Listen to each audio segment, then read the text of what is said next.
5ویں آسمان پر موجود ڈاک خانے کا راستہ یہاں سے ہو کر جاتا ہے؟ نمرا نے راہ چلتے فرشتے کو روک کر پوچھا۔ جی ہاں، مگر ڈاک خانہ کچھ ہی منٹوں میں بند ہونے والا ہے۔ فرشتے نے گھڑی دیکھتے ہوئے نمرا کو جواب دیا۔ مگر عموماً ڈاک خانہ تو دوپہر 3 بجے تک کھلا رہتا ہے۔ نمرا فرشتے کے جواب پر یکدم بولی، جی ہاں، مگر معاملات جمعہ کے روز کچھ اور ہوتے ہیں محترمہ۔ فرشتہ لمبی سانس بھرتے ہوئے جواباً بولا۔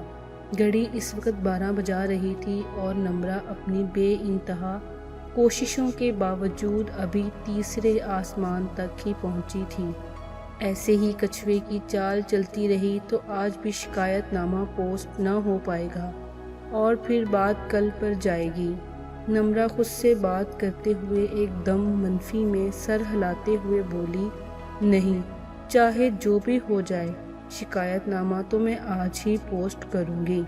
نمرا نے فوراً وقت نہ ضائع کرتے ہوئے اپنے ہیل والے جوتے اتارے اور آؤ دیکھا نہ تاؤ سیدھا دوڑ لگا دی۔ نمرا اتنی تیز بھاگ رہی تھی جیسے ہوا کے گھوڑے پر سوار ہو۔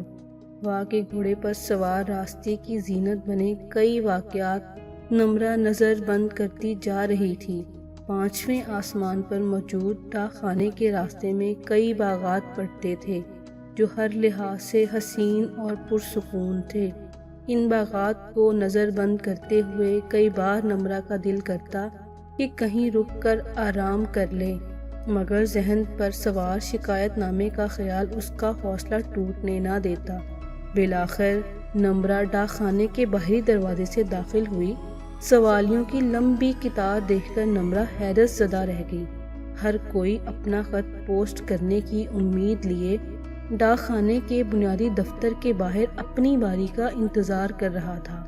نمرا من ہی من میں سوچنے لگی، میں واحد نہیں ہوں جو اللہ کو شکایت نامہ بھیجنے کی نیت سے آئی ہوں۔ میرے علاوہ بہت سے اور بھی ہیں جو اپنی موت سے خوش نہیں۔ انتظار کرنے والوں کی قطار میں نمرا کا نمبر آخری تھا۔ گھنٹہ انتظار کرنے کے بعد آخر وہ وقت آ ہی گیا جس کا نمرا کو بے صبری سے انتظار تھا۔ جیسے ہی نمرا ڈاک خانے کے بنیادی دفتر میں داخل ہوئی تو اس کی نظر اس فرشتے پر پڑی جو اللہ کے نام لکھے خطوط پوسٹ کرنے کا کام سر انجام دیتا تھا۔ وہ فرشتہ بہت جلدی میں تھا۔ اس نے نمرا کو خوش آمدید کہے بغیر ہی اپنے کاؤنٹر پر بند کا بورڈ لگا دیا۔ دفتر بند ہو گیا ہے، آپ اگلے ہفتے تشریف لے آئیے۔ فرشتے نے نمرا سے معذرت کرتے ہوئے کہا، دیکھیں، میں بڑی مشکل سے یہاں پہنچی ہوں آج، اور میرا آج کے آج یہ خط پوسٹ کرنا بہت ضروری ہے۔ نمرا فرشتے سے التجا کرتے ہوئے بولی، محترمہ، جمعہ کا وقت ہے اور میں معمول سے تھوڑا لیٹ ہو گیا ہوں۔ میں اس وقت آپ کی کوئی مدد نہیں کر سکتا۔ فرشتہ تیز لہجے میں بولا، دیکھیں، میں اپنی اچانک موت سے خوش نہیں ہوں اور مجھے اپنی یہ شکایت جلد از جلد اللہ تعالیٰ تک پہنچانی ہے۔ میرے بہت سے کام زمین پر ادھورے پڑے ہیں جن کا مکمل ہونا بہت ضروری ہے۔ نمرا اپنی بات پر زور دیتے ہوئے فرشتے سے بولی، پلیز مجھے یہ خط پوسٹ کرنے دیں، اللہ آپ کا بھلا کرے۔ نمرا کی پر اصرار التجا فرشتہ زیادہ دیر تک رد نہ کر سکا اور وہ ایک لمحے کے لیے سوچ میں پڑ گیا۔ محترمہ، فرشتے نے نمرا کو مخاطب کر کے ایک لمبی سانس کھینچی۔ آپ ایک کام کریں، فرشتہ بات مکمل کرتے ہوئے بولا، آپ اس کمرے میں موجود کمپلین باکس میں اپنا خط اس مہر کے ساتھ خود ہی ڈال دیں۔ میں تھوڑا جلدی میں ہوں۔ فرشتہ اپنی بات مکمل کرتے ہی وہاں سے چلا گیا۔ اب اس خالی ڈاک خانے میں نمرا اپنے شکایت نامے کے ہمراہ تنہا کھڑی تھی۔ فرشتے نے جس جانب اشارہ کیا تھا وہ کمرہ بنیادی آفس کے شمال میں واقع تھا۔ نمرا نے وقت نہ ضائع کرتے ہوئے کمرے کی جانب قدم بڑھائے۔ قدم بڑھاتے ہوئے نمرا کے ہاتھ اپنے بائیں کندھے پر لٹکے ہوئے پرس سے شکایت نامہ نکالنے میں مصروف تھے۔ جیسے ہی نمرا اپنے دائیں ہاتھ میں پکڑا شکایت نامہ لے کر کمرے میں داخل ہوئی، اس کی نظر تھوڑی دور پڑے کمپلین باکس پر پڑی جو خالی تھا۔ یہ ڈبہ خالی کیسے ہو سکتا ہے جبکہ باہر لگے سوالیوں کے ہجوم کی میں خود گواہ ہوں۔ نمرا یہ سب سوچ ہی رہی تھی کہ اچانک اس کی نظر کمپلین باکس سے تھوڑا دور رکھے ایک اور باکس پر پڑی جس کے باہر تھینک یو لکھا تھا۔ وہ باکس اس قدر بھرا ہوا تھا کہ اس کی اوپر والی سطح پر موجود کچھ خطوط آسانی سے نکالے جا سکتے تھے۔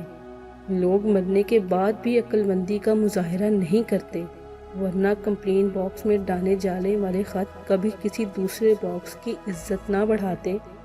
نمرا کا خیال تھا کہ لوگ غلطی سے اپنی شکایات دوسرے ڈبے میں ڈال گئے ہیں، جبکہ ان کا اصل مقام کمپلین باکس تھا۔ کیوں نہ میں ہی ان لوگوں کی غیبی مددگار بن جاؤں، نمرا نے مدد کرنے کے خیال سے سوچا۔ نمرا اب تھینک یو باکس کے پاس کھڑی ایک ایک کر کے خط نکالنے لگی۔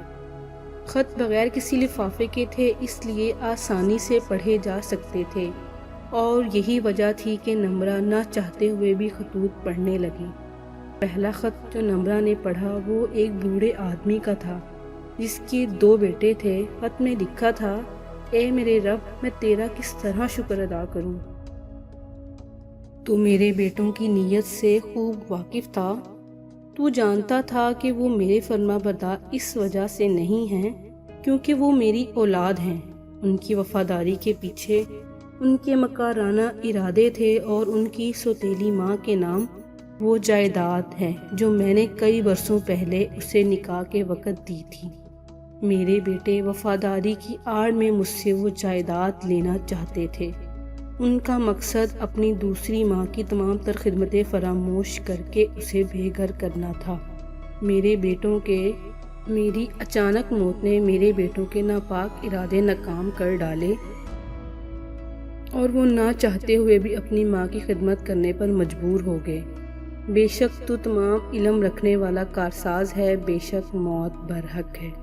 دوسرا خط لکھنے والی روح ایک جوان بے اولاد عورت کی تھی۔ اس نے خط میں لکھا تھا، اے میرے رب، میں کس طرح تیرا شکر ادا کروں؟ میں کئی سالوں سے بے اولاد تھی اور اس بات سے بے خبر تھی کہ میرا شوہر کسی دوسری عورت سے ناجائز رشتہ قائم کرنے کا خواہش مند ہے۔ میری بیماری سے ہوئی اچانک موت نے مجھے دنیا کی اذیت بھری زندگی اور میرے شوہر کی بے وفائی دونوں سے نجات دے دی۔ بے شک تو تمام علم رکھنے والا کارساز ہے، بے شک موت برحق ہے۔ تیسرا خط اس مرد کا تھا جو سڑک پر ہونے والے کار حادثے کا شکار ہو چکا تھا۔ خط میں لکھا تھا، اے میرے رب، میں تیرا کس طرح شکر ادا کروں؟ میری موت نے میری اولاد کو وہ حق عطا کیا جو میں اپنی زندگی میں شاید نہ عطا کر پاتا۔ میری موت میرے امیر بھائی کے دل میں خدا خوفی کا باعث بنی اور اس نے میری اولاد کو ان کا جائز حق دے دیا۔ اب میری اولاد کبھی روٹی کی محتاج نہیں ہوگی۔ بے شک تو تمام علم رکھنے والا کارساز ہے، بے شک موت برحق ہے۔